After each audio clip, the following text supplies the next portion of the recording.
Hey folks, we are back live on the Dev Twitch stream. My name is Nick Taylor. I'm a lead software engineer at Forem. Forem is the software that powers Dev.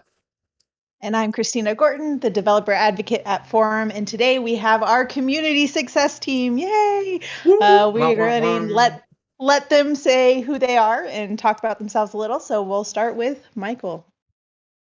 Hey, I'm Michael Tharrington. I'm a senior community manager at Forem. I've been the community manager at Dev for a couple of years now, and I live in Pittsburgh, North Carolina.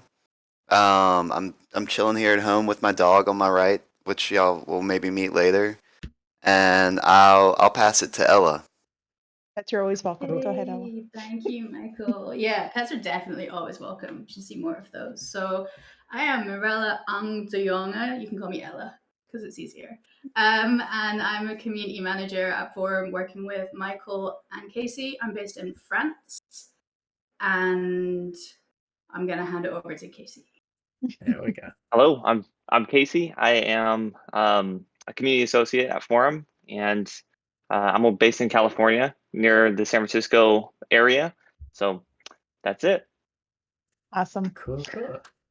So today we decided to bring on this wonderful team because one, they're a wonderful team and do a lot at Forem, but also because in the tech world, community management is kind of a big thing right now. It has been for a while, but a lot of people don't really know what community management is. We want to talk about that. We also want to talk about what they do at Forem. I think a lot of people know that like dev gets, moderated, stuff happens, but people don't really know what's going on. So we want to give face to that team behind that and talk about that as well. We are the magic. You are the magic. All right, so let's start with you all, whoever wants to, kind of giving a higher level definition of what is community management, whether that be at like Forem or just in general. What is community management? Why is it, necessary, needed, all that fun stuff? Go on, Michael Tharrington. Or I'll call on. I'm happy. I'm happy to kind of talk about it from the historical point of view that we've done at Dev, and I think a lot of when I first came in and was doing community management at Dev, it involved both promoting authors' works on social media and giving them shout outs and basically just like talking to people in the community, and figuring out what they like about Dev and what they would like to change and improve. And then so part of it was kind of promoting content for other people and encouraging them to write on the site. And another part of it was moderating the site and making sure that everyone felt supported and safe, and that we upheld our code of conduct, that we recruited good people to act as mods on the sites and to basically spread the message that we spread our values. And that's really where I think a lot of it stems from, is talking to people, making sure everyone gets along on the site, encouraging good behavior and listening really well and communicating, product needs and desires to the developers that work here. I think that sums up really good. All right, that's it. That's the stream. Thanks for coming. No. Ella, you've had a lot of experience in community management as well throughout the years, not necessarily like at Dev. You've been here for, how long have you been at Dev now? At Forem? It's like 9 months, Casey, since we 9 started. months, yep. Yeah, but before that, you also did a lot of stuff as well. Can you kind of talk about like community management and kind of the sense of the other stuff you've done previously? Yeah, I can, but I think a lot of it will end up echoing what Michael Tharrington is talking about in terms of Dev and the work that the community management team does on Dev, because I think regardless of like what sphere you're working in, and I've worked in housing projects as a youth worker, I've worked in inner city community gyms as community managers and community project managers and program managers. And I've run nonprofits working on things like environmental racism and overall community inclusivity and health and well-being. So it's a really diverse range of topics, but fundamentally the work of the community manager is to optimize community safety and inclusivity. I think, like, really, when you like boil it down to every single role that we do, every single thing that we do is with the intention of making sure that people feel safe to belong to our communities. So, you know, it kind of overlaps a lot with DEIB and with that kind of more organizational part of things. And of course, these days, inclusivity is a really big part of marketing as well. So there's a huge overlap with a lot of different sectors. Yeah. Can you tell everyone what DEIB is? I know what it is, but go ahead and. Yeah, it's a nice little corporate buzzword for diversity, diversity. Oh my God, can somebody It's remind okay. me what it is? Like equality, equity? Yeah, I think yeah, it's equity. Yeah. Diversity, equity, inclusivity, and belonging. Awesome. Thank you. Nick, Yeah. did you have a question? Otherwise, I'll keep going because I have questions. No, keep going. I did one of those. I was doing a thoughtful pause that had nothing to come after it. So Awesome. Need Okay. the chin. yeah. So, I'm Thinking kind of man. interested. We've had people on before who were like, say, in DevRel or other kind of jobs, and we've asked a lot of times, like, what was kind of a pathway to that? And I think there's different pathways to community management. I don't know if you want to kind of just explain, like, where you started. How did you get into community management? How could someone who's new and interested get into community management?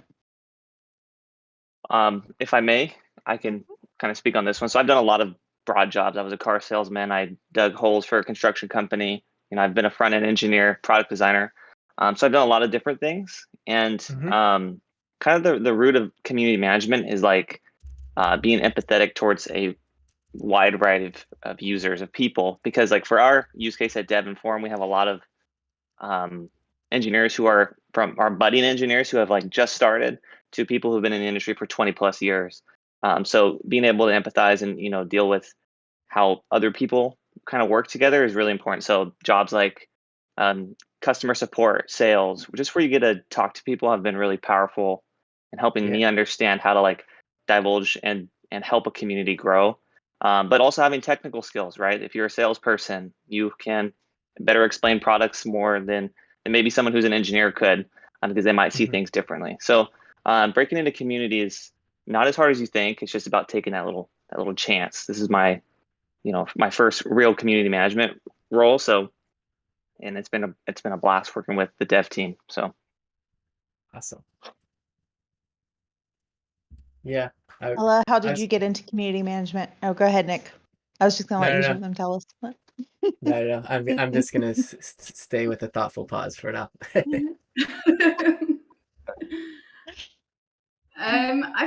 don't know. I feel like Casey has a little more to add here, right? So we have some friends over at Comstor who we host a forum for called the Community Club, and I think that they had a little something to do with Casey finding his way to community management as well. So I wonder if you want to expand. That's true.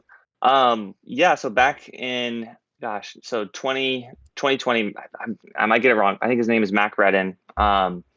He introduced me on to someone. Somehow we connected through Twitter, and he kind of showed me how the community club was trying to get people started through, by kind of like cherry picking, I guess you could call it, different platforms, Dev being one of them. So I found the listing. I already known of Dev as someone who is a developer, but I saw that they were looking for a community associate, and I figured I would apply. And I asked Mac a couple of questions like what they look for, and I gave him my background. He said I'd be a great fit, so I gave it a shot.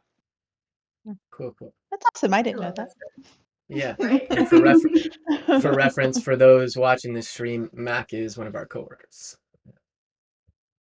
who's awesome. No, it was Matt. Sorry. Oh, not Matt. Oh, I thought you said Mac. Okay. Well, I'm sure Matt is awesome. I was like, wait, how did Mac get into this? We love Mac, but that's not who we're talking about. We're gonna let that go by. Yeah. We're from like, Comstor. So maybe he knows something I don't. Yeah, exactly. just gonna nod because Nick seems to think he knows what he's talking about. It's okay. Links to the community club. We're talking about from the community club, Matt. Okay, gotcha. Not Mac.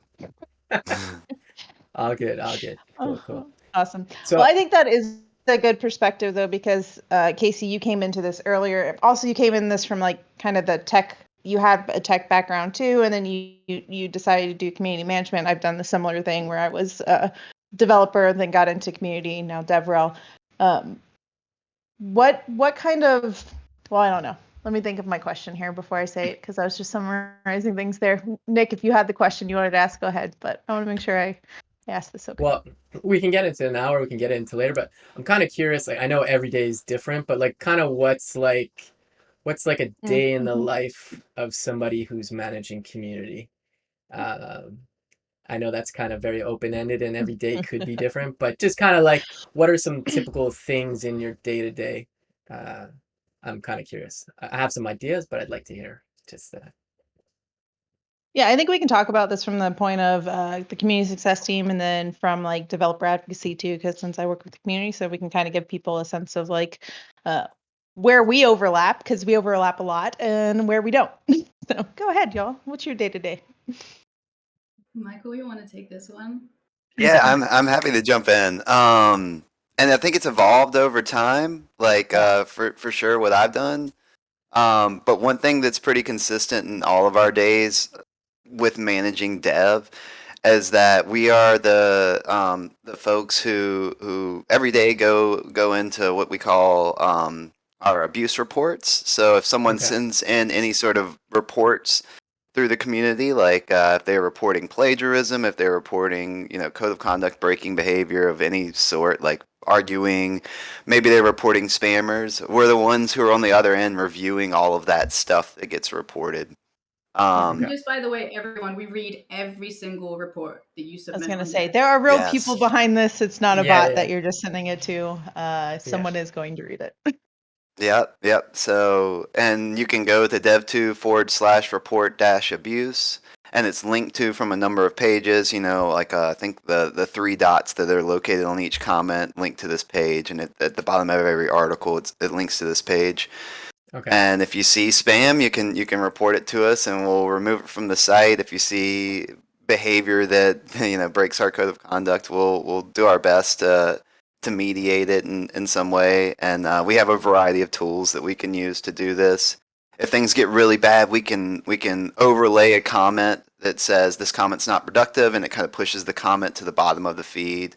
We have ways of silently knocking a post score. So if we see something that's not exactly spammy, but just is really marketing heavy, and we don't think it's going to be that helpful to the community, we have tools to do this. And we also manage a large team of moderators that have these sort of tools at their disposal. So we constantly are in communication with those folks through Discord now, and they're pointing out different issues on the site. And not only are we just with the day-to-day, we're just kind of trying to keep everybody happy and to make sure that we're not that the content's helpful to folks. But then we're also constantly thinking about how can we improve things? How can we automate this? How can we make it so that the feed is showing people more of what they want? And how can we fight spammers, just prevent them from getting on the site? There's always these kind of constant product discussions happening, and that's definitely a big part of the day-to-day on the dev side.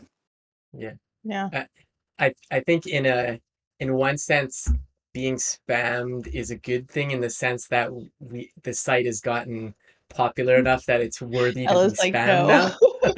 And I don't mean I know it's a pain going through, but what I mean, like if the community was maybe not as popular, I'm just guessing maybe there would be less spam, but it just kind of comes with the territory, I guess. But yeah, I'm curious if any of you can speak to some of the ways we can combat spam right now. I don't know all the ways we do, honestly. I know there's definitely manual, because I'm a moderator myself even before I was working here. So, and the tools have definitely improved since I started, because I don't even think there was tools when I started off as a moderator. So, so there's Yeah, let's definitely talk about stuff. some of the stuff that we had, like didn't have, maybe that we've worked towards and got, and maybe in a perfect world, what's some things we would add to help combat this spam? Yeah. You know, it's funny. Ella, we were you look talking about this enthused. yesterday, So. Michael. we literally had a meeting about this yesterday. Yes. But like, I want to preface all of this by saying that it's just a reminder for everybody watching that all of the tooling that we talk about us having on Dev is available to every single forum. So, you know, Dev is a forum, and Forum is the software that powers it. Yeah. And so all of the Dev tooling that we're discussing, all of the moderation tools that we have are available to like all forum admins and all forum communities. And so when we talk about trying to fight spam, we don't just think about it from a dev perspective. Like, we're really trying to think about and talk about tooling for all types of communities, and really trying to catch as many possible formats of spam as we can, which can make for really interesting conversations that go on for a really long time because there are so many possibilities to consider. In this same vein of, as we start talking about some of the stuff that we have, one of our someone watching asked, Ian Douglas here asked, how much of the anti-spam work is proactive right now versus reactive? Oh, good question. Great question. They're all like, oh. It is very literally what we were discussing, right? Yeah. So this is, and we brought this up in a number of a number of times, but we want to work towards more proactive spam fighting techniques, but so much of it right now is definitely reactive. So we rely on folks to report a lot of spam. We definitely have techniques that we just use to kind of scrub the decks, searching for spam key terms and removing it. We do have a few tools. We have, but they're, spammers are really smart. They're real people too on those ends, and they're like, if you block certain terms, they'll come back and then they'll have other terms that they use or put numbers in between things. There's interesting ways that they go about creeping through the cracks. They're very persistent. I definitely think there are more proactive things that we can do, and this really gets into a discussion that we were having yesterday. But just to be honest, the stage that we're at right now is much more reactive than proactive. Yeah. Cool. Yeah. No, I could see some definitely adding to our toolbox at some point. Like, I think like even having moderators in the community itself too is already a big thing. Like, because I know from what I can tell, and then from being a moderator, it's like, I don't have to do it, but I enjoyed the community when I first signed up, and I just want to make the content better. So like, and I don't know if that's how the other moderators feel. I feel like it's something along those lines though, so like, and I'm not as active these days because I work here now, and so just there's work too, obviously, but yeah, just even going in and just like, because you have the little shield icon if you're a trusted user, and then you just open that and you're like, yeah, that tag doesn't belong there, or you know what, this post, there's nothing in here. It's really low quality, and I guess sometimes too, I've reached out sometimes in the comments of a post, or nothing like to demean a content, somebody writing content, but just more like, oh, maybe remove this tag because it's tagged with, I don't know, TypeScript, but there's no mention of TypeScript in it, so just trying to help guide people. It's there's also a lot of new folks writing content, I think, too, so maybe they're just kind of navigating that too. I don't know. Yeah, that's kind of, I don't know. I think that's a good place to kind of ask, kind of how do you all, as like working on the community success team and stuff, how do you all balance some of those like reports that you get where it's Someone's reported this, they're one of our trusted users, they think, oh, this is low quality or something, but maybe it's not. Maybe it is like what Nick said, where it's like, well, this person's obviously like newer or something. Like what's kind of the workflow to think through those things? Is it like, okay, yeah, they said it's low quality, so it's low quality. Is it something where you all take the time to look at it and think through, like, should we give this person, not downvote their stuff because it's not low quality? Yeah. This kind of falls back on what I was talking about earlier about having like empathy and being able to read into the situation, right? Because for me, if I have a bunch of spam reports or something's been downvoted or reported, I like to look at the account age, kind of what they've been doing. If they're a brand new account and they've posted 16 articles, right? It's pretty easy to tell who's spam and who's not, and especially if they're linking elsewhere, partial posts. We look at a bunch of different variables. But it's every single one of them is looked at by, there's all three of us here, as well as we have a couple other folks on our team who do like to look at the reports as well. So yeah, we handpick them, go through them, and sift through them like that. We also trust our moderators. Yeah. A lot. I was gonna if you haven't done it already, shout out to moderators. Shout out to all the dev moderators. Like, you're all amazing, and we appreciate the stuff that you do every single day. Your reports are really valuable to us, your perspectives on things. So if any of you all are watching this, thank you. And if you're a dev user and you're interested in becoming a moderator, email us at yo@dev.to, because we're always down for adding people to the crew. We trust our moderators pretty highly. So if a number of mods are escalating reports, bringing things to our attention, then there's a good chance that it is spam. We can usually move through that a bit faster. And by the same token, if somebody is reporting spam that turns out to be a moderator, then we're going to scrutinize that with a little more attention, because we trust those moderators and we trust that they're not spamming. So it's definitely about also, like what Casey was saying, the account age, but also the relationships that we have with dev members and their participation in the community, the role that they play with others. And community is a really big part even of spam management. Yeah, we had a question in the chat, but it said, could you implement a community-driven moderation type of tool like Stack Overflow? And I think we do. Like, we have that kind of moderation tool in the sense of we have our trusted moderators and they have a way to report things. And just like Ella was saying, we tend to trust those reports, especially if they're coming in a lot of them, because we've already vetted our moderators, so we know who our moderators are.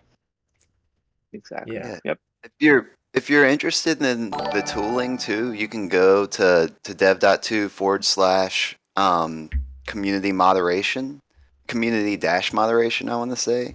And that'll also link you to the tag moderator page, because we have multiple mod roles that people can take on.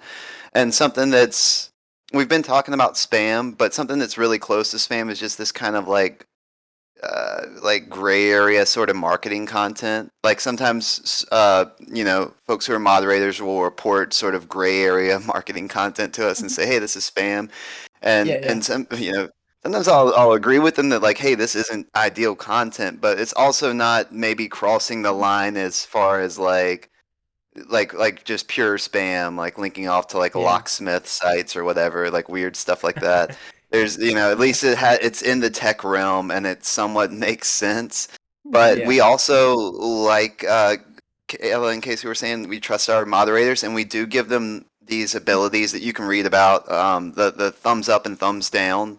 And these are reactions that they can use to just slightly knock the score of an article. So it's like, whether or not it's fully spam, we review everything that's reported as spam, but we give our moderators the ability to thumbs up and thumbs down stuff without us reviewing it. We're saying, hey, we trust you to just help us raise up the good stuff and knock down the stuff that really isn't the best content, and we let them move freely with this. So there's kind of like different levels of the tooling that allow us to intervene in different ways.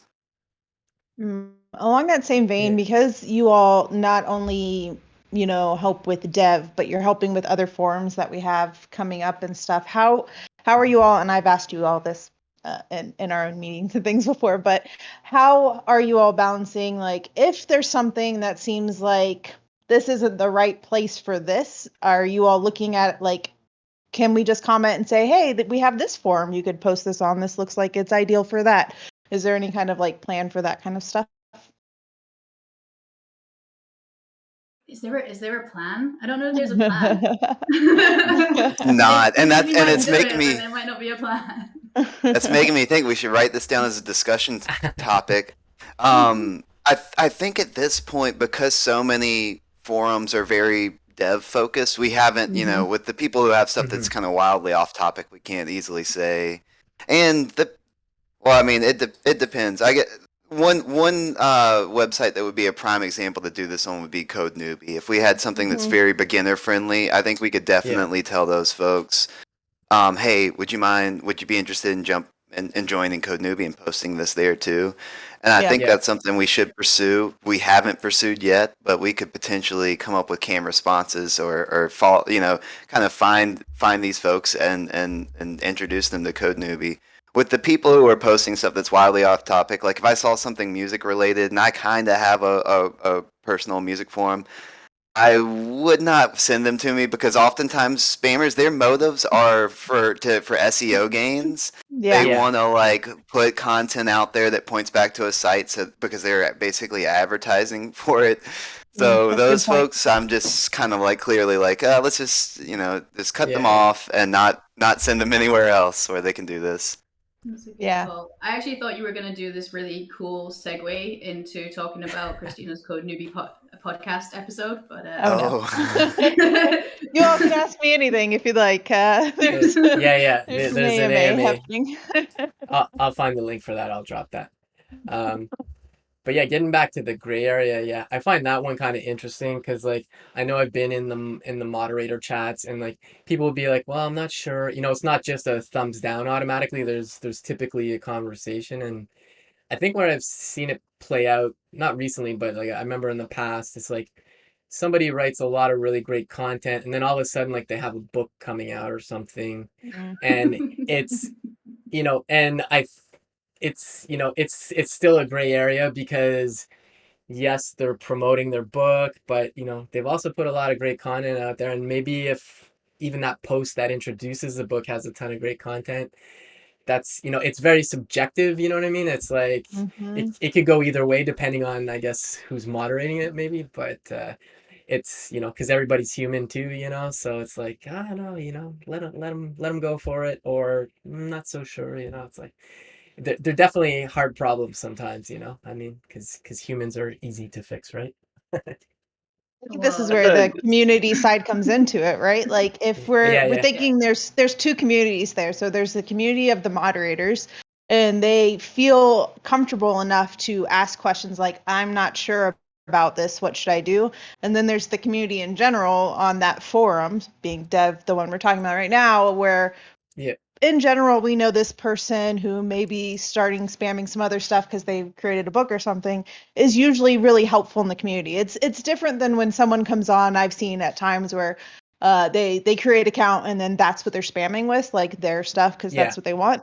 Whereas someone who's generally putting really good stuff in the community and then they just want to promote something they've done, I think, you know, that is kind of what we're talking about here, is that gray area of where they're, you know, we see they're a part of the community type of thing. I don't know if you all have anything you want to expand on that.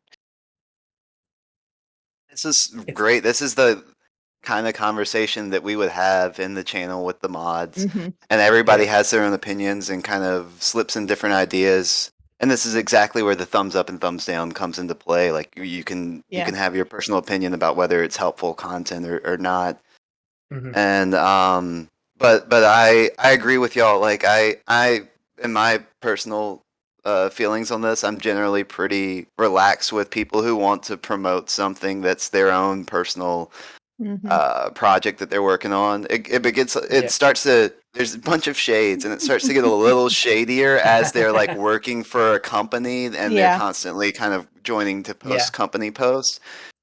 There's also just a level of like re-education that some folks need. Like some folks will join up and, like you said, promote their book, with like a really short snippet of an article that leads back to some page versus what you were talking about, Nick, that has like a standalone article that maybe shows a like a chapter from the book that people can actually use and find helpful.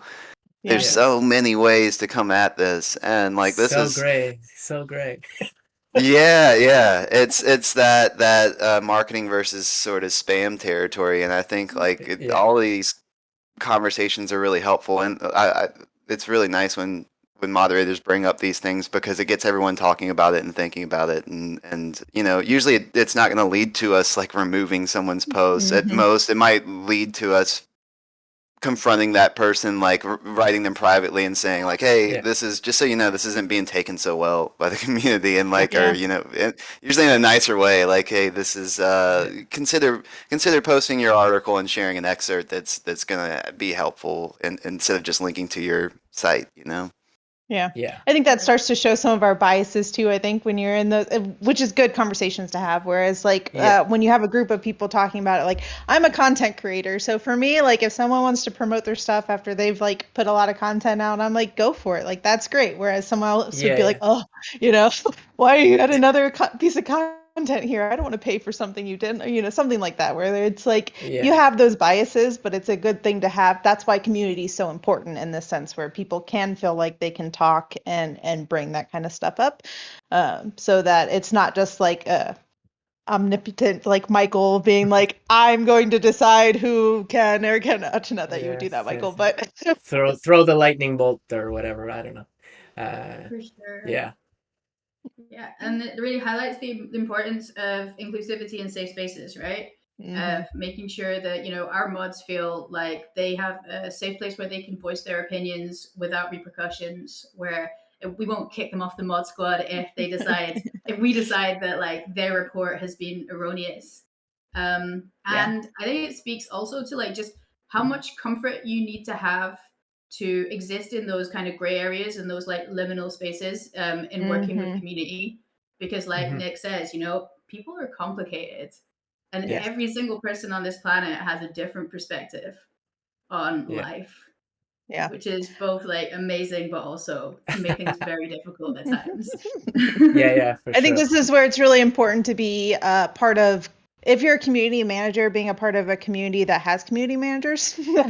Because even me coming in and learning, like I worked with Michael a lot when I first came in, because there were times where I was interacting with people in the community and I was just like, hey, can you like just check my tone on what I'm going to say? Can you check what I'm saying? Can you help me out here? Because I don't want to like come across, it's especially hard for us because a lot of times when we're doing stuff, we're writing it out and people can take written stuff how they want.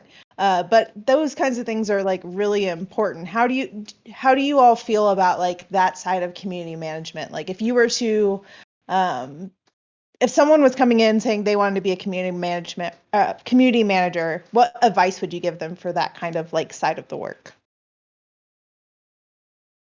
The side where you have community with other community managers, or the side where where you have to deal, so like in say like community management, customer success, all that kind of stuff, the side where you have to interact with the customers that are maybe a little hot-headed at the moment.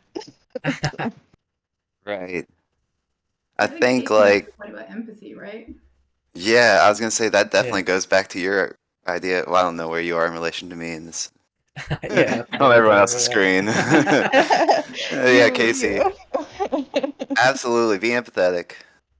And I think that's easy to say though, but how can someone work on that if they are like empathetic? But I think in the moment, like if anyone who's ever worked in any kind of community job or customer success job probably knows, like in the moment when you're dealing with something, what's like advice you would give someone as far as like how to handle something that's like say heated?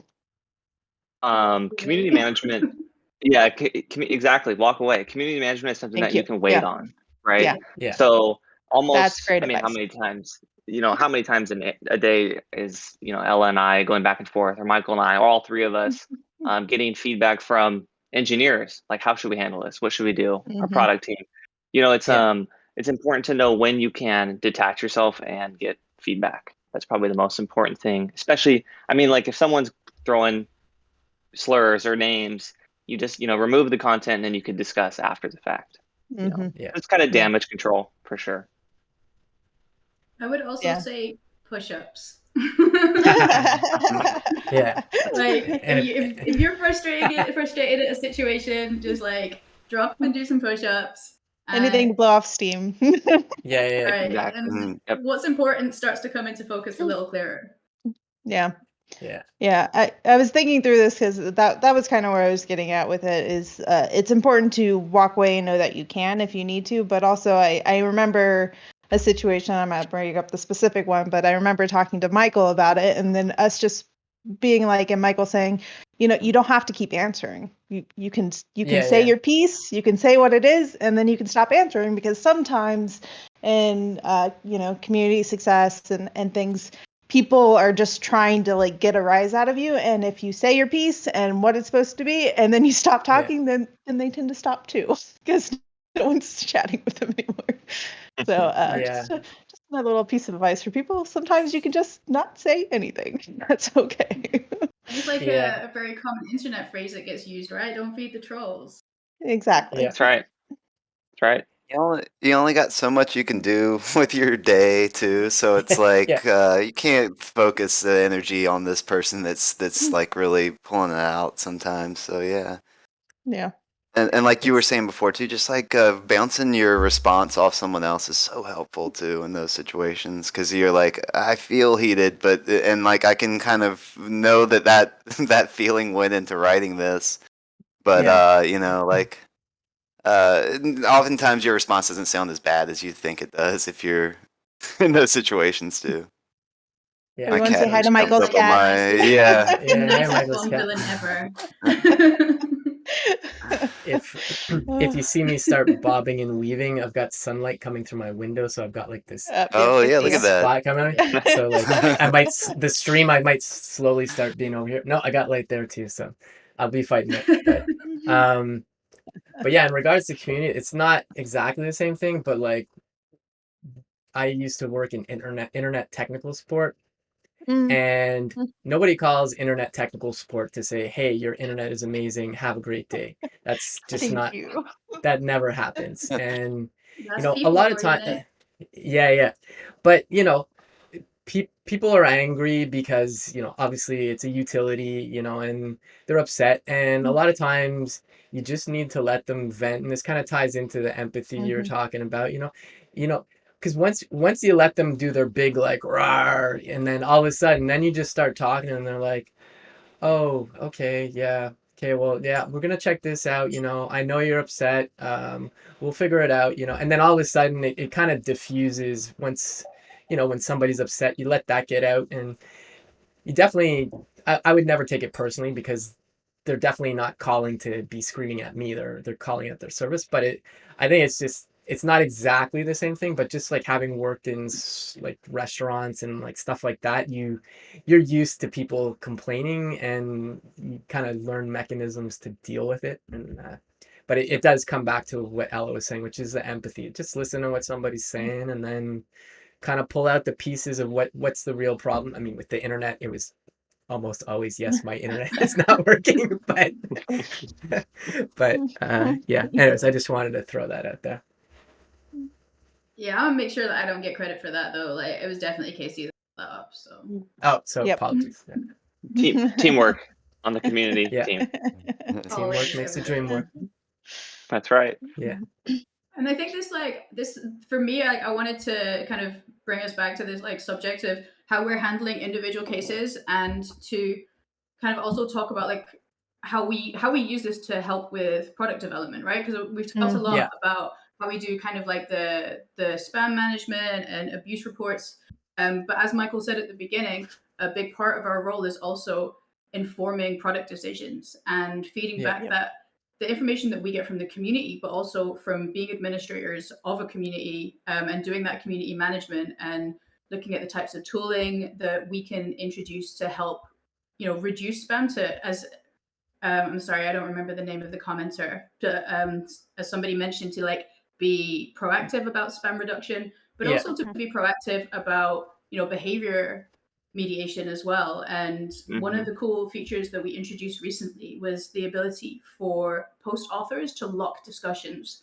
So we've had situations where a post author has written something that was, of their own, it was their own work. They're not trying to promote something. This isn't some marketing post. And they received backlash from the community with their opinions or the idea that they shared to a point where they felt uncomfortable. And I'm really happy that we've got tooling that allows for people to protect themselves and to keep that space safe, and to allow them to feel safe, to continue to come back to dev, to continue to come back to a forum and post their ideas and share their perspective on things in a way where they feel like they still have control, right? And that it's not like they're putting it out there and people can pile on them and they can't do anything about it. So I just wanted to flag that we also inform product decisions, and those decisions can be really cool tools. That's a great point. I think that kind of harks back to the differences and similarities with you all, and then like developer advocacy for people watching who have like thought of, going to either one. It's a lot of my work too. So I work a lot with the community, the developer community, and then I give feedback to our product team, and try to make things better for them. So similar thing if you're thinking about community management, or you were thinking about developer advocacy, but maybe want to try community management. A lot of those things intertwine. I think the audience is sometimes a little bit different, but we have this kind of weird thing where we are dev and also other forums. So a lot of their work crosses with developers as well. Christina, what other differences do you see between, what are the similarities, what are the differences do you see between community management and DevRel?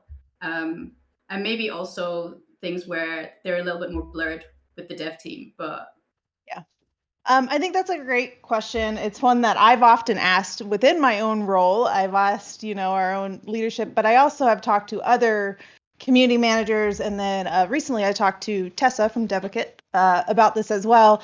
And she and I were chatting about this, how a lot of teams really want to separate community and developer advocacy, and when you have a better blend of them, you tend to have more success.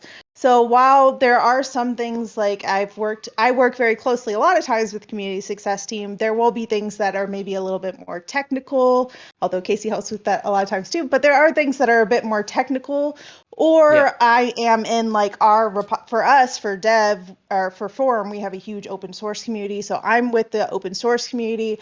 I'm relaying stuff that they need that will help them to our product team and other people, whereas our community managers are very much in our forum communities helping there. So while we are both doing like community work, sometimes there's differences between who we are communicating with and relaying back kind of that.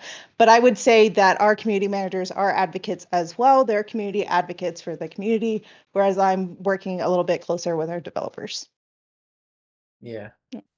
And I know we kind of talked about it, but I just wanted to touch on what you're saying, like working with product. Like I'm working on the admin experience right now, and we've already gotten feedback, and so it's definitely valuable when people are in this every day. I mean, I'm a community. I have my own community now too, so it's only just me moderating right now because the community is not big enough yet. But yeah, I see pain points too, so it's really good to get that feedback to product, just to make things not necessarily easier for sure, but also just improving the whole process, because you want to remove as much friction as you can for community managers, administrators of the communities, because I don't know. Friction just, it's friction. I don't know. That was a horrible explanation. Yes, what is friction? Well, it's friction. I think the other similarities for us on our team is like you all do a lot of content for our forum creators. So you guys put a lot of content out for our forum creators on like forum.dev and other places. You've also put content on for like dev, just saying, here's how to write a good article, things like that. Like you're helping the community. And same with developer advocacy. A lot of times you're creating content that is going to help a developer do something, which is a lot of the stuff that I do as well. they have a webinar, which we'll plug later. I have a webinar that I do. It's just different sides of the same coin a lot of times of what we're doing. They just have a different focus versus what I have. For sure. It's reminding. Oh, go ahead, Ella. Go ahead, Michael. I was just gonna say, y'all talking about that's reminding me of, like, I know, Nick, you mentioned launching your own forum. Christina, you're just talking a little bit like about our work on forum.dev and helping out people who are creating their forums. This is like another side of the coin to our our whole department that we haven't really talked that much about yet. We run the community on Dev, we run the community on Code Newbie, but we're also helping out other folks that are creating their own communities. And when you just mentioned creating your community, Nick, I remembered we set up one of the things that we like to do with all of the folks who are setting up new forums is set up a one-on-one call with them. And walk them through the experience. And so I did this with Nick shortly after you launched your community. And we have kind of like a form that we go through and ask certain questions and gather product feedback and just sort of figure out what it's like, what the experience is like from the creator's eyes. And really it's like, it's just us there listening and like, you know, taking in what their experience is like. And then if they have questions, kind of on the fly, sort of like figuring out if you know they can do this, or if we need to have a feature that would be, you know, if we need to make a feature request that would make it so that they would be able to do this. So that's a lot of it too, is kind of like speaking to the creators, gathering that product feedback, and delivering it to the team. Yeah, and I think speaking to different forum creators is helpful too, you know, because like obviously with Dev 2 we were very developer centric because that was what it originated from, but you know, like there's Vibe 1, which is like for, you know, it's more music oriented, you know, you've got your own music one, there's like a crypto one, they're all different, and they're all gonna have probably different requests or feedback just based on the type of community they are. So I think even just getting those different perspectives can help improve the product as well. So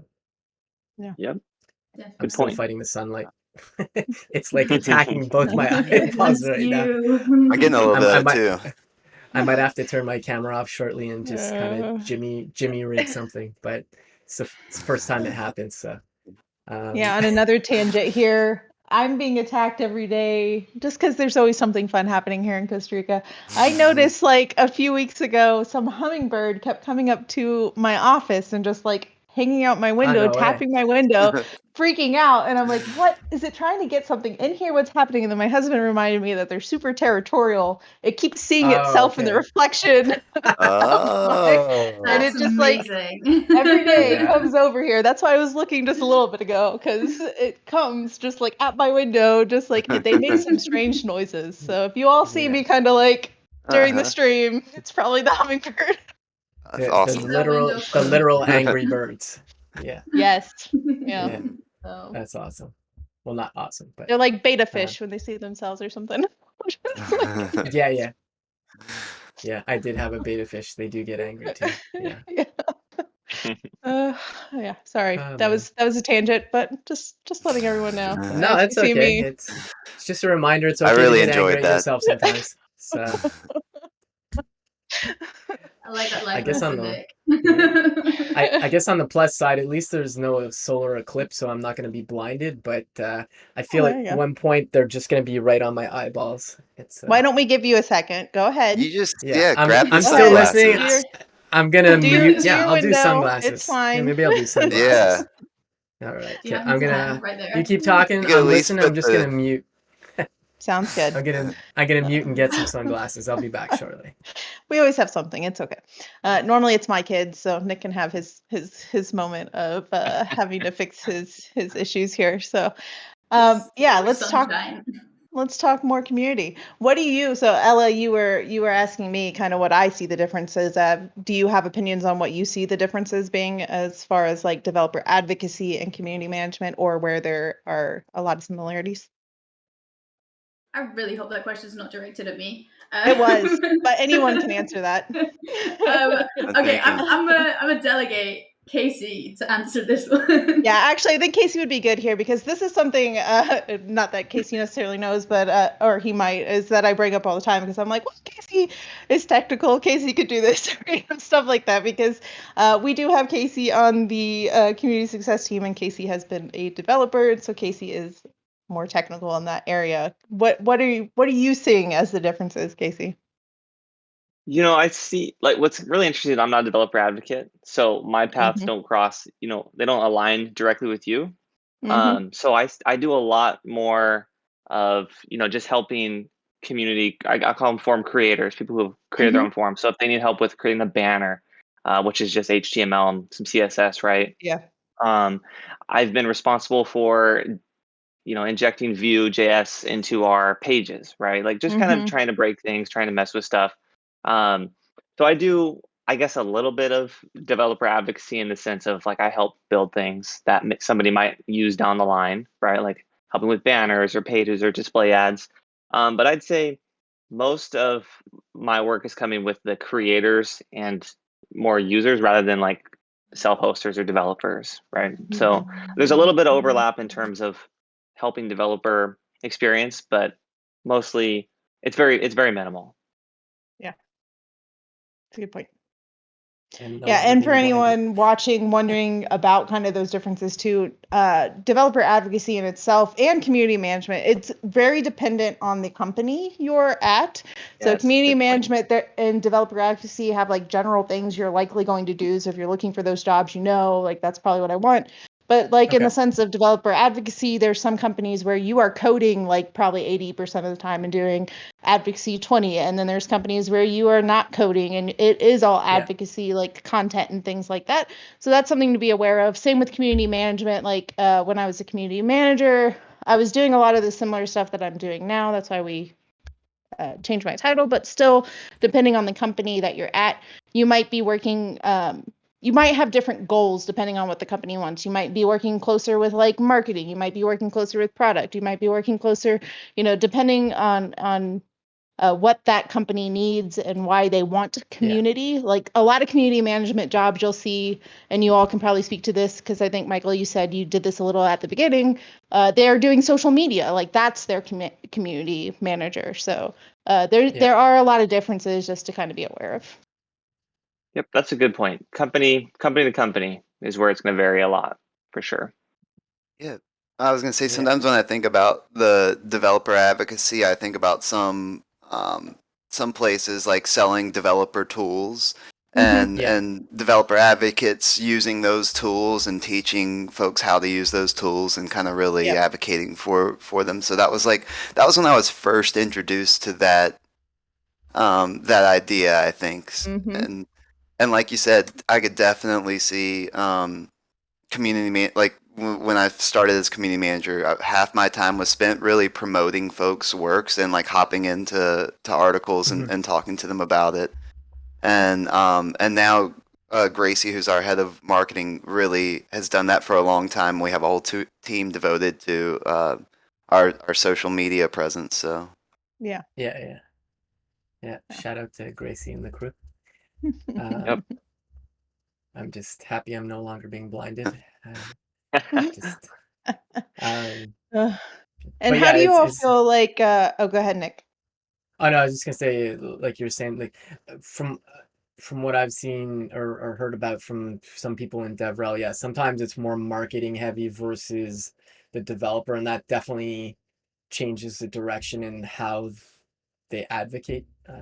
But yeah, and sometimes it will depend on the team too. So like our community success team has 3 people. If you're a developer advocate and there's more than just one, you may have someone who does mostly coding, some advocacy, someone who does a lot of advocacy, a little bit of coding, like stuff like that. Like it can depend on the team you're on as well. I'm wondering how you all feel about like community teams where it's just like one community manager versus like community teams where there's multiple. Do you feel like there's a big difference? Is it helpful having like several versus like one? I know that kind of depends on how big a community is too, but yeah, strength in numbers, at least when you're dealing with a community like Dev, right? And also we have multiple forums that we kind of look over. I would not want to do it alone, for sure. Shout out to Michael, who Yeah. handled a Shout out lot to of this for a Michael, long for time. sure. Yeah. I was gonna say, from experience, it's so nice having people to fall back on, and just in the especially in the support arena, it's great talking. Like I said before, hopping into the mods channel and being able to bounce Yeah. off ideas.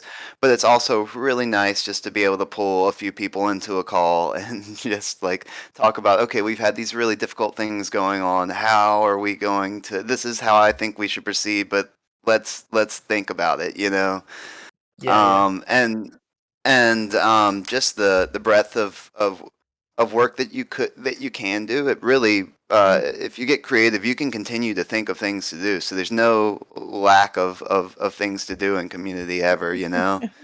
Um, and so the more the merrier. Yeah, definitely. It's been just a huge improvement, and I think it probably shows to the community too, having more people on board and spending more time helping folks out. It's great.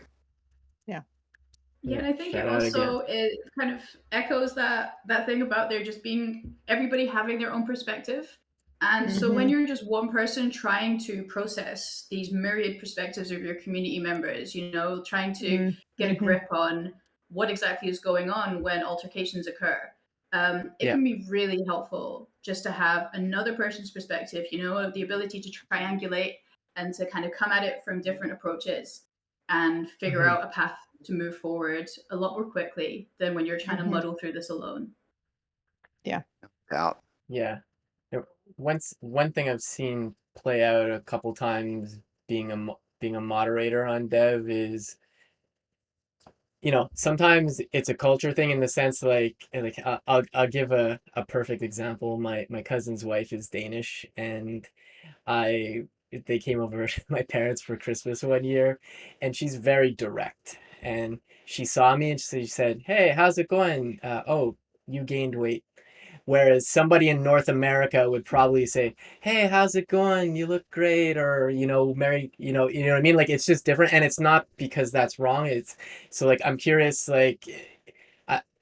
sometimes that'll happen in even content or comments, and maybe somebody's blunt, but it's not really meant to be like, "Hey, kind of like screw you." It's more just like, "This is how I talk," and those must be interesting kind of conversations to have sometimes.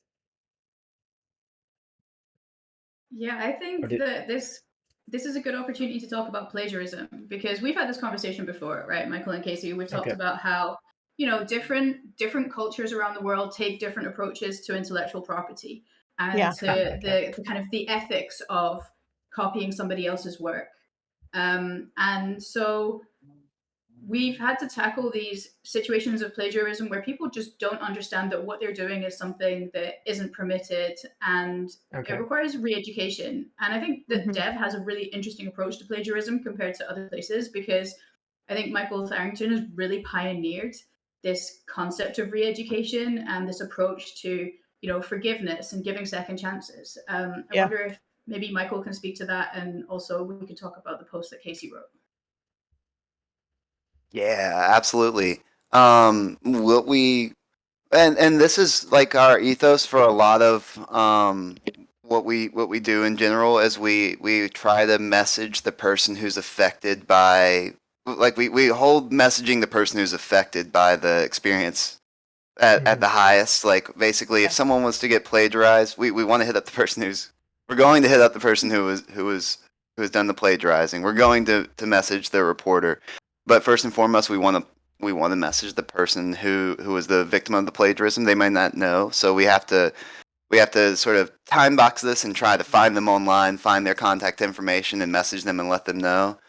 But similarly, we message the person who's done the plagiarizing, and we tell them we're firm. We say like, hey, we're going to take away your publishing privileges for a week because this is serious. But we always leave the door open for them to explain things, explain themselves, explain the situation, and we also will we limit it to a week, and we say, look, message us back in a week, read this post, this awesome post that Casey wrote that explains, how to avoid plagiarism. And if you message us back and you can agree to follow these rules and guidelines, then then we would. Sorry, I'm getting a phone call. then we'd be happy to give you your privileges back. You just can't continue to do this, or we may have to restrict your publishing for good. So yeah, that's and Casey, if you want to speak to your post a little bit too, I'll pass the rock to you. Yeah, I wrote a post. I don't even remember. It was a little while ago, probably back in May or June, when we saw kind of, I'd say, an influx of plagiarism. So we decided to create a post and reference that anytime we had to deal with suspending a user and pulling their privileges away, and also reference it when we give their privileges back. And it just kind of goes over, different publications on how the U.S. deals with plagiarism and what kinds there are. The most common one is someone doing it on accident, where they're, trying to emulate what somebody else talked about at one point by copying something even if it's just a couple snippets. Our users at Dev know when they've read something before and they're really on key. So you can't really hide plagiarism from our Dev users. They're going to be on you faster than you could, and they'll call you out. So then we have another issue of, somebody may be feeling harassed for something they don't quite understand. So it's better I'm very happy that we have the situation that Michael's kind of set up for us, where we can teach rather than just, throw the hammer at somebody and close the book.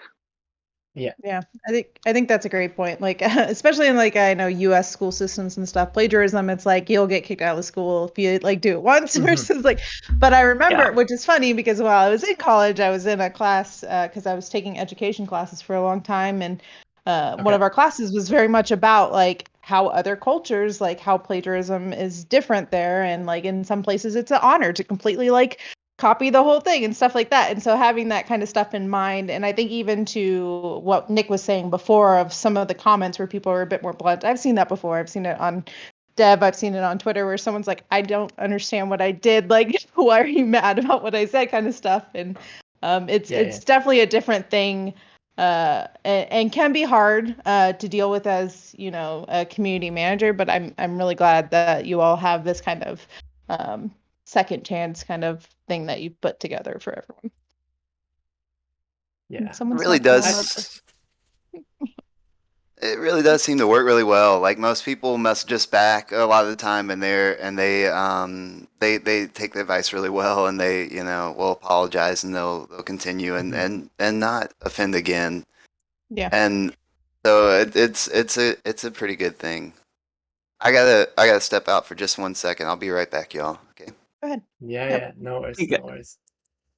I think another point to what we do when looking at Dev plagiarism is we give them the opportunity to amend their kind of I guess you call it an offense. So if they go in and they add citations properly, they can keep the post up. We'll let them republish it rather than just deleting it. So that's another kind of step that then they learn how to cite properly, or at least on Dev.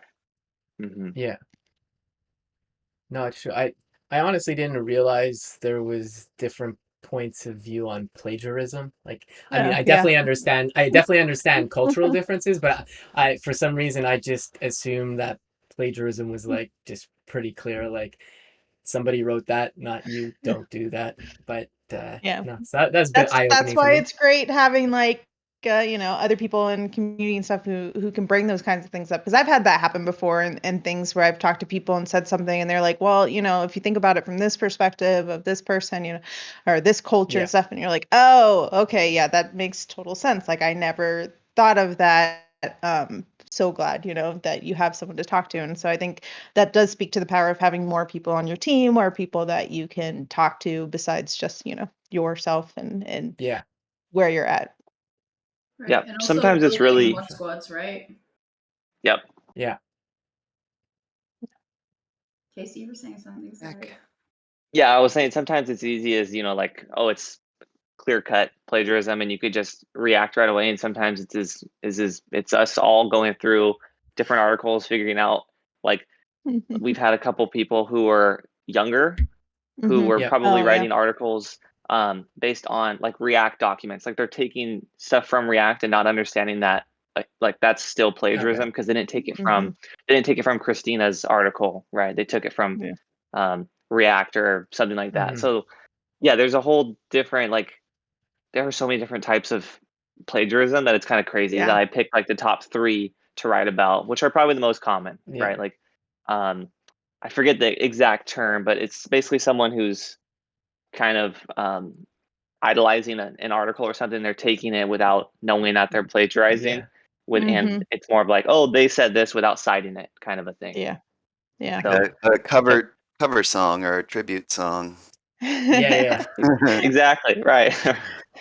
Yeah, I think that's a great point too, because we have so many people who are either younger or newer devs, and they're really looking up to like certain people and they want to emulate them. And sometimes it gets to the point where they're just, taking their work and stuff. And I like your point there, Casey, about there being different kinds of plagiarism, because I know like recently I had someone message me and asked if they could emulate the style that like the kind of style that I write.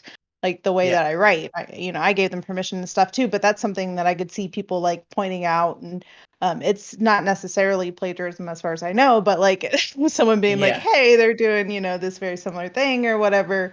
It's just something to be aware of as you're, coming from the content creator. It is good to like look at what other people are doing, how they're writing, what other people kind of relate to and stuff, but also just keeping in mind that sometimes people have developed a certain way that they communicate or they write and stuff like that. And if you're copying that like verbatim, that you might get some pushback from that person or other people. Probably. For me, I don't care. If you write similar to how I wrote, go for it. I give you all permission. Thank you. If you like the way I write. I definitely have seen some blatant ones where it's literally clearly copy pasted and it's just they put their name on it, and like I think that's leave just the same more like images. Like it's not content on Dev2, but like Wes Boss, who's pretty well known in the developer community, I think somebody uploaded his course to Udemy and they changed it to their name, but like everything in the video is like Wes talking, and it's like, like how does that even happen? But unfortunately, Udemy's pretty bad about that. The platform, I can't say Udemy themselves. I'm sure this is like spam they have to deal with, but that is a hard thing. That and YouTube, I see it a lot on YouTube where people have like the exact same walkthrough, taking someone's like code pin or something and doing the exact same one. So. Oh, don't get us started on CodePen. CodePen's awesome, by the way. We're not knocking CodePen. I love love I imagine people just fork them, I guess, and then or not, and just claim that I can't just click the link. So they won't fork them sometimes. It's I mean, really you can give credit in the post, like if you take someone's code pin, because code pin is about that. It's about sharing like people's pins and stuff. You don't necessarily have to fork them, but you give someone credit, like look at this person's code pin and the code that they did. Let's talk about it. Versus like, look at my code pin. That's your code. Buy me a coffee at the end. Yeah. That's a common one. That's a good point. They'll post, maybe someone else's article, say like, this was really fun to build this, or code pin, and be like, you can support me here. It's like, okay, interesting. So many flavors of spam. Yeah, and I guess those can slip through the cracks, and by no fault of the community. It's more just like if you don't know the original author of those things because they're embedded, so it's probably a little tougher to hunt down sometimes. But I do feel like the moderators and even just people in the community, I've seen them call it out before. Hey, like for example, Jay Tompkins, who we've had on the stream a few times, he's amazing with animations, and like if I saw a code pen, I know immediately it's Jay's code pen, just the style and how he does things. So if I saw that in somewhere, I'd just be like, you're not Jay. So. Yeah, I think this speaks to community again, because the CodePen community itself is very good. We had, we had Marie Mosley on here, and I've hooked, Michael up with Marie before to talk about kind of spam and how they fight it. And that's one of the things they'll do really well, because I've had people take my pins and fork them, and then they got featured on their code bin, and I'll just say, hey, that's kind of, that was one of mine. They may not have, and it's not always like malicious. So sometimes people just fork it because they want to like play with the code, but someone saw it and was like, that's cool, and they didn't look into it and necessarily, and they featured it, and they're great about like taking stuff like that down and like removing it. So that goes again with kind of just the community and moderation. There's spam hitting everyone everywhere, unfortunately, all the time. I feel like part of it's always going to be kind of like whack-a-mole a bit, like even with better tooling, there's, you know what I mean? It's kind of, somebody's always going to get ahead of the game. And so, it's someone in our comments said someone plagiarized their LinkedIn profiles. It happens everywhere. Oh, geez. Yeah. Sorry, Ian. I would love to know the purpose of doing that. Like what they hope to achieve from plagiarizing somebody's LinkedIn profile. If it's a really good one, they're hoping to get like recruiters and stuff messaging them. I think it's kind of the point there, like versus like. But what's the next step? Exactly. I'm a liar. Live this lie I was afterwards. sneaky. I convinced you, so you need to hire me now. I don't know. I don't know. I guess it's a good way to find shady people. I don't know. But yeah. It says here you've worked at Google for 20 years. Yes, I like Google Maps. You're 20 years old. How did you work there for 20 years? Interesting. Tell me more about this. How did you code when you couldn't stand? Yeah, exactly. But it's. Oh man, they even had their website, Ian Douglas, while the other person's name was completely different. No way. Oh man, that sucks. Wow. Sorry, Ian. That really sucks. But even with all that spam, I gotta just bringing it back to community. Like everyone here, you're all doing an awesome job, and the moderators are crushing it. But it's an ongoing thing. It's like, the work's never done, but definitely appreciate all the work for sure. And maybe we can sort you out too, Ian. I don't know if we can find out who imposter Ian is, but we can maybe get on the case. I don't know. There is someone out there copying your work, and it's not on Dev, and it's somewhere else. We do our best to take down those folks as well. Yeah, it's that's a hard process, but Ian, you can message us, and we'll help you fight the fight. There is one site I've seen that happen, Mariah or Morio, I think, MORIOH.com. And it's not just dev too, because like I've seen other sites, like even like Stack Overflow answers, all that stuff. You see all these duplicate sites, like when you search for the when you get a hit for like Stack Overflow, then like a few down, or for like dev 2, you'll see just literally the same thing, but it's a different URL, and it's like, I don't know, it's damn you. There's an individual war battling right now that's copying posts from dev and posting them on their personal blog. And they're running everything. They're running everything through a thesaurus too, and they say they're totally within their bounds, but Oh boy. It's always an interesting battle. Yeah. But I think that also speaks to this team because and one of the things I wanted to highlight by having you all on, we have a huge dev community. We have other forums and things, and we have these 3 wonderful people plus our moderators, super helpful, going through all of this spam and stuff. So when you see these things or stuff, feel free to help out and help us, and just remember that there are faces behind who's trying to solve these issues, and they're working really hard to try to make dev and other forums a place you want to go to and you want to visit and hang out on. I did have a question, because like for maybe folks new to dev or any other forum, we were deprecating Connect, which is what the built-in chat was, and we've moved over to Discord. I'm curious how someone new who might want to become a moderator, I think you mentioned the link before, Michael, but like if I just joined dev and like a month later I'm like, I'm really enjoying it here, I want to become a mod now, where do they go to request to be a mod? Do we have a URL for that, or? there we don't have a specific. Well, we have our URLs that explain what it means to be a community moderator, and that's dev.to/community dash or hyphen. It's the smaller of the two hyphen. Yeah, community hyphen moderation. Okay. But there's no form on there, which gets me thinking we might want to actually create a specific form for this.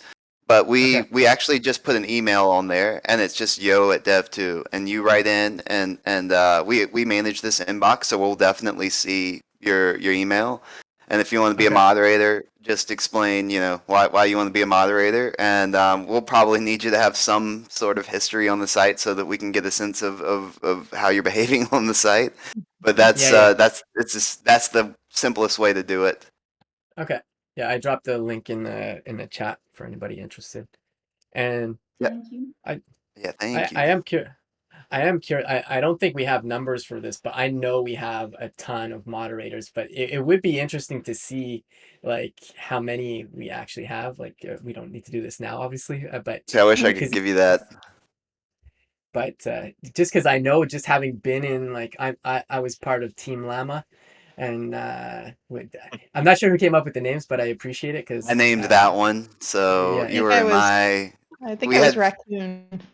Yes, we had at one point we had 4 of us who were developing sort of new mod tools, and we decided it was a fun thing that we did. We all decided different team names. So I can't remember who picked Team Raccoon. We have Team Owl, and we have who am I forgetting?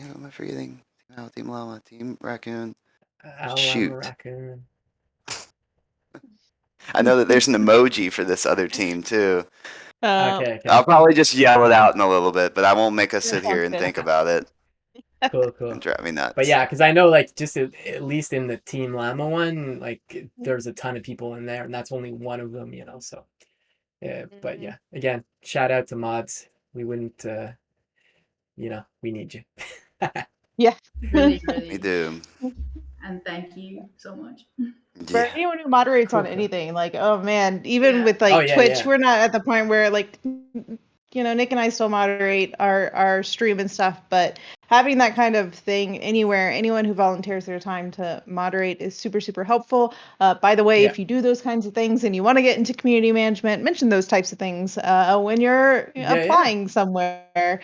I think that would be a good question to kind of, because we're getting towards time, but maybe wrap up on what is something as people are watching and if they want to get into community management.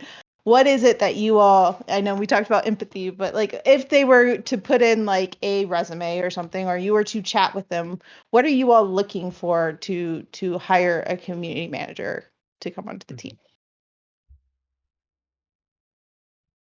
Michael, you hired us, so you're the hirer.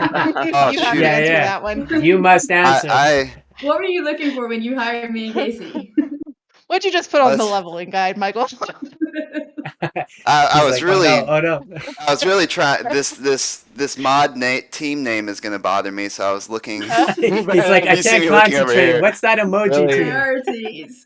Yeah. Providing career advice. So, for hiring, like, this is kind of if you just want like a personal trait, I think patience is a great one to have in this realm. Like, that's gonna you're gonna run into a lot of interactions that are just gonna be difficult. So you just gotta be patient and able to kind of let go of stuff. Let me think though. Like, what's something more with patience? Just because I'm gonna drill into you, and you don't have to answer them if you don't want to. If that was one of the ones that someone was interviewing, how would they demonstrate patience? No, that's what I'm struggling to. That's why I'm like, I want to give good advice for like doing an interview, and that's a trait that's really hard to demonstrate. I mean, you can definitely talk about stories. You can I think if you can demonstrate that you're a good listener, that's often demonstrating really good patience as well, I think. That is why I felt like that was a tricky one to say. I remember, if I may, Michael, when you and I were chatting. Save me. I think in our I think in our like I talked to, I think it was Liana, Gracie, and you, Michael, right, in a panel kind of, and I remember something that I like to do would be to ask questions about the community. How do you know, how does Dev or Forum rather stand on X issue that we were going through at the time, which was more politically charged, right? And I just asked questions about the community that I was already a part of, but one that I would be helping moderate. As if I was already there, how would we handle this problem, right? So I just asked questions about the community, showed interest in the community management aspect of things rather than just, you know, answering the questions that they asked me, right? So if you were to go into an interview, I would say be prepared, kind of know what the community is about, and then ask questions on how you would do this. You know, I asked like how they deal with plagiarism, how they deal. Like I wanted to know how. It was probably all open source already, and I probably could have found it, right? But that let Michael to see where I was thinking. That let you know Gracie see how I could contribute, Liana, right? So I think that's probably a good idea, and that also will kind of demonstrate that you took the time to research something, that you took the time to, you know, learn what you are going to be doing. So I think that helped me quite a bit. Yeah. And I think having those stories, they call them a lot of times stories when you're interviewing places, to make sure that you have, if you're going with the like STAR method or any of those types of things, but having those kinds of stories in your pocket of like remembering, even if you've never been a community manager, but say you've worked in customer success and things like that, where you demonstrated patience, a lot of times you're going to be asked those kind of questions. So if we're talking about like patience, that is a common one. I think I got asked something like that when I came on too, is making sure you have those kinds of stories that you can relate back to and talk about, like in the sense of, this is what happened, you know, this is how we kind of handled it, and this is what I thought, like, you know, after the fact kind of thing, like how you approached it and stuff. And there are lots of interactions everyone has every day with people, whether you've ever had those jobs or not, where you could think of a situation where you've had to demonstrate patience, and you can use those, especially if you're trying to break into like community management. Yep, good point. And this may seem really obvious, right? But if you want to be in community management, it's a really good idea to be part of communities. And to really engage with the communities that you identify with, that you want to belong to. Because even if you're not a moderator or a manager for those communities, just being in community with other people will help you develop so many skills that you can then bring to a role. It'll help you develop perspectives that are really important to have when you're addressing more difficult problems. And it will, you know, even just by communicating with other folks in that community, it will help to address any kind of like cultural dissonance that you might experience with communication, and with knowing how to phrase things to people, with knowing how to present your problems and your solutions.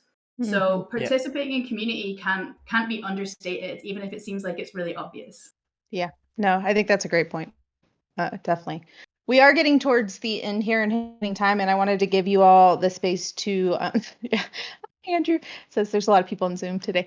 I want to give you all the space to bring up the workshop that you mentioned to us. If you want to just mention it, maybe we can, if there's a link, I think there's a link, right, on forum.dev for it. Yes. Okay, I'll find it. If you want to just workshop. Like, There's a cool sign up form that Casey developed too on the on the page. Sweet.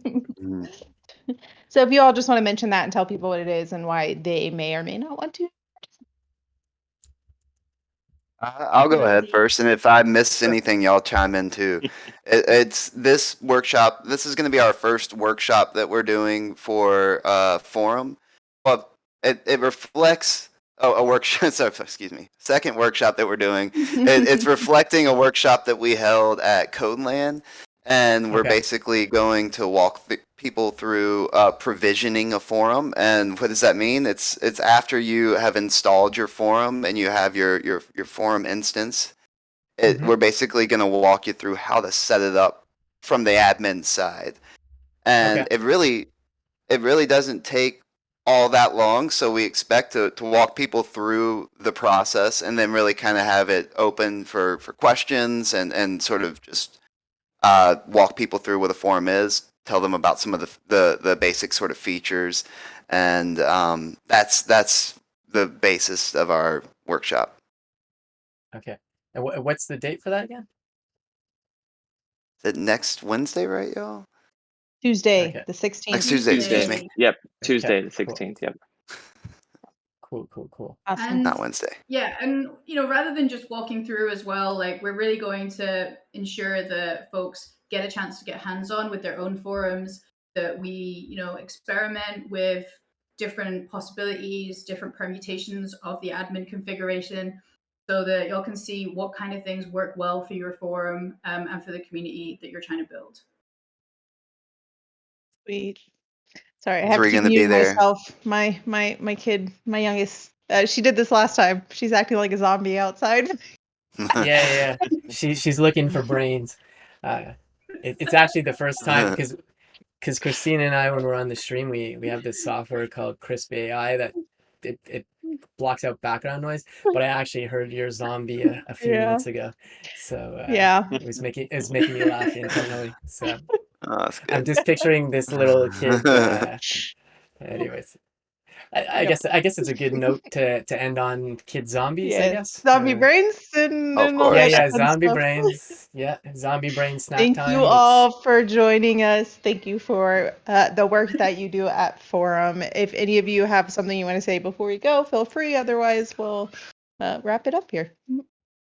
Thanks so much for Thanks for having us. Yeah, thanks for Cool. having us. Thank y'all for watching. Yep. Take care, everybody.